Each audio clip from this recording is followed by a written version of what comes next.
পটুয়াখালী শহরের সকাল হলেই রাস্তায় নেমে পড়েন হতদরিদ্র ভূমিহীন মোহাম্মদ নূর হোসেন। ভাঙা একটি ভ্যানের ওপর কলস ও বালতি সাজিয়ে খালি পায়ে ছেঁড়া ময়লা জামাকাপড়ে তিনি শুরু করেন দিনের পর দিন বছরের পর বছর চলা এক অক্লান্ত সংগ্রাম। হোটেলে দোকানে পানি সরবরাহ করা। প্রায় ২০ বছর ধরে এই কাজ করছেন তিনি।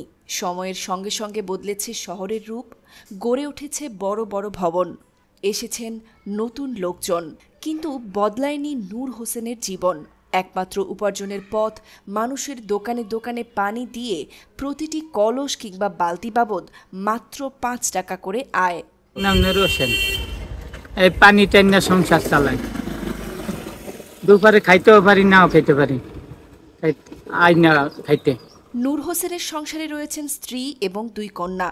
একমাত্র ছেলে ওসমান ছিল পরিবারটির ভবিষ্যতের স্বপ্ন, কিন্তু দুর্ভাগ্যবশত ৫ বছর আগে মাত্র ১৬ বছর বয়সে লিভার রোগে আক্রান্ত হয়ে পৃথিবী ছেড়ে বিদায় নেয় সে।